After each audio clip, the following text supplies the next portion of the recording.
Hello and welcome to the show. My name is Michelle Van de Pass and I'm pleased, honored, and thrilled to be interviewing my guest today, Deanna Jaya Nakostein. Welcome to the show. Thank you. So you've written this fabulous book, Creating Community Wherever You Are. Yes. It's so important because so many of us feel disconnected these days. You've been doing this a long time. How many years? For 33 years. Wow. Have people felt as disconnected back then as they do now? Yes.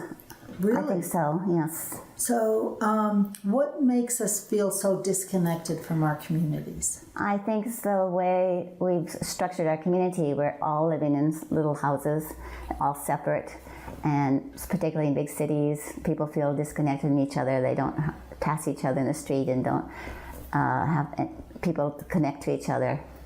You've got some great ideas in this book about how to create community, but before we go there, I just want to honor you. You have been living in community for 33 years. Yes. So as long as you've been doing this, as long as you've been creating community, you've been living in an intentional community. Tell me a little bit about what that means. There are a group of people that gather together, and in our particular community, there's many kinds of communities, but in our particular community, everybody has their little cabin or a room that they have for their private space, and then we share a kitchen together, and we take care of each other by cooking for each other. And I particularly set up a whole food program where I do purchase all the food. We do organic food, and then everybody, from what I purchase, the basics, they create the meals for each other. So, in my head, because I don't know that much about it, I'm thinking, well, I'm losing all my personal space, I'm losing all my individuality, like, do I get to choose what to eat? So, like, is that true, or is this just a fantasy in my head that you lose your rights? I wouldn't say, you don't lose your rights. The privacy is very important for people living in community. And of course, they have to have some values the same to live together. Mm-hmm. Can't be too wide apart or it doesn't work. But we basically, if somebody has a food allergy or something, we take care of that. So it's connecting to each other and caring for each other. It sounds almost like family. It is like a large family. Okay, yes. All right. So now I'm starting to get the gist of it here. Mm-hmm. So do you argue? Do you fight when you're in such close quarters? We can disagree on things, and there can be disagreements and arguments sometimes, yes. It's so fascinating because I think we long for extended family, and so many of us don't have it, at least not where we live, right? So you wrote this book to do what? For what reason? I was thinking that not many people are aware of this type of living together, and I could see all the benefits of it. And I just wanted people to see possibilities by reading my story about community, that they could see possibilities of how they could carry it over into their own lives, the principles of it. So give me an example of one principle. I guess I'll go back to food. Because we all share food together and we buy in bulk, then the prices are lowered and we can get also better quality food. We do it together. So anybody in a community can then, with their neighbors, 2 or 3 people, they can get together and decide, okay, we can order in bulk, and then they can share it and they can save money that way. So there's some of that sort of happening with community gardens and what's it called, shares. I used to be part of a share for a farm share, right? Where you buy into the share and then they divide the food up for the people who are part of that. So that's sort of gearing toward what you're talking about without moving into a community. Yes, there's many things we can do. Sometimes even somebody has a garden, they have surplus and they share with someone else, or some work that needs to be done. You can sometimes neighbors. I know in the community where I grew up as a child, there was a neighbor that couldn't put up the hay for his cattle for the winter, and the neighbors would all gather together and help that particular farmer. So it's like that kind of thing where as in a community we can work together to help each other. That's the basic thing. We have support for each other. We're not feel so alone, but there's somebody around to help out.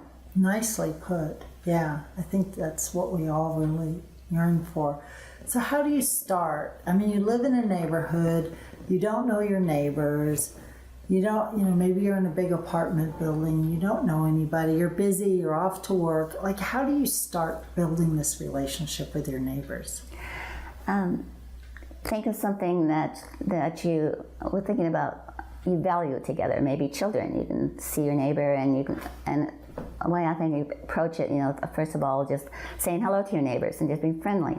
And then maybe you can ask them questions when you see them again, and just get to know your neighbor and see what they're about, and see what you too, how you value the same things. And then maybe invites in the neighborhood, like a potluck or something, and just reach out to people and find out what's happening to each other. It's almost like going back to the basics of decent communication, right? Yeah. And being friendly to your neighbors. It sounds like that idealistic 50s lifestyle, but we don't want all the stuff from the 50s. But right? It's like common courtesy again. So you also talk about things like illness and sickness and helping each other out and caring for each other in your book. You talk about food.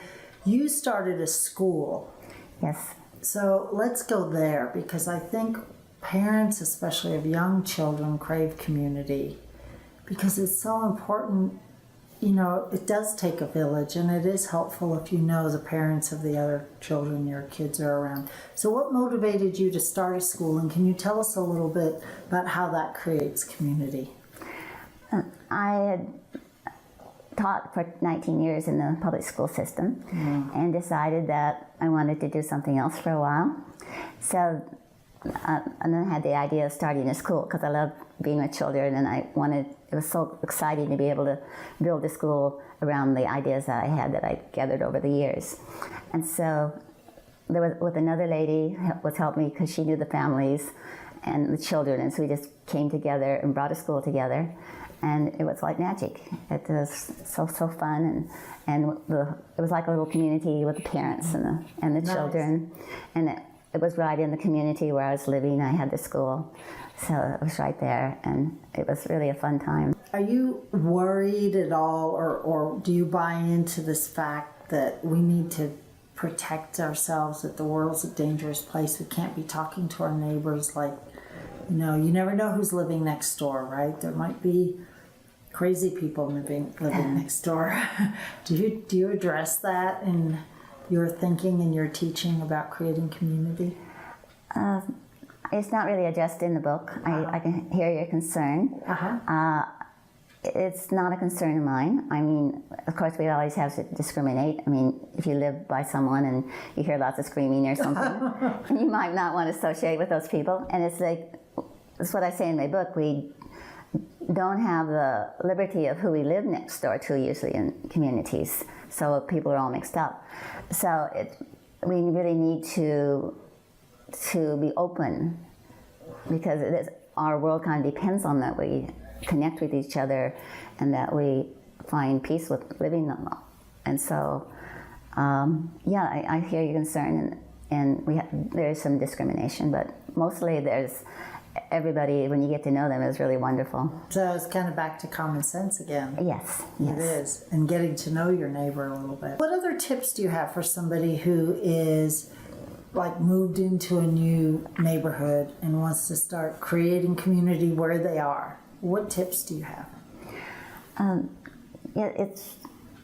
I was talking to my niece. She had read my book, and she was saying how she had, in her own community, there was a book club. And so 14 years ago, she joined this book club.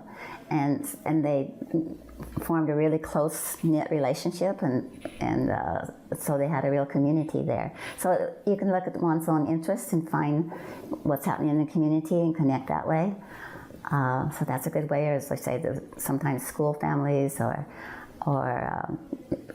being just around and talking to your neighbors in the neighborhood. And you mentioned Anyway. gardening, and you mentioned potlucks. So Yes, those are all great ways to just get together and get to know who your neighborhoods are. So at what point does the average person make a decision to go live in an intentional community, like co-housing or tiny house communities, or a community like you're in? What causes people to make that shift? There are many people that come to our community and say, oh, this is what I've been looking for a long time. We have some people there right now that are saying that. And there are kind of ways to look for intentional communities on the internet. And there's all different kinds. There's co-housing, and there's like the community like we live in. So if one is interested, you can find the information. Yeah. And you're really saying, though, in your books that you don't have to go do that. Right, that's what I'm saying. That's why it's creating community wherever you are. Right. Because a lot of people crave community, and a lot of people even maybe like to live in an intentional community, but it's not available. So, but we can start communicating and creating community wherever we're at. I love that. Thank you so much. You're welcome. So the book again is Creating Community Wherever You Are. Deanna Jaya Nakelstein. Yes. Thank you so much. It's been a pleasure. you. I have read the book, but I really want to get my own copy and read it and have it by my bedside as a reminder for me to reach out more to my neighbors. It's available everywhere books are sold. Right now it's on Amazon. I love that. Okay, go get your copy, and thank you so much for being a guest. Okay.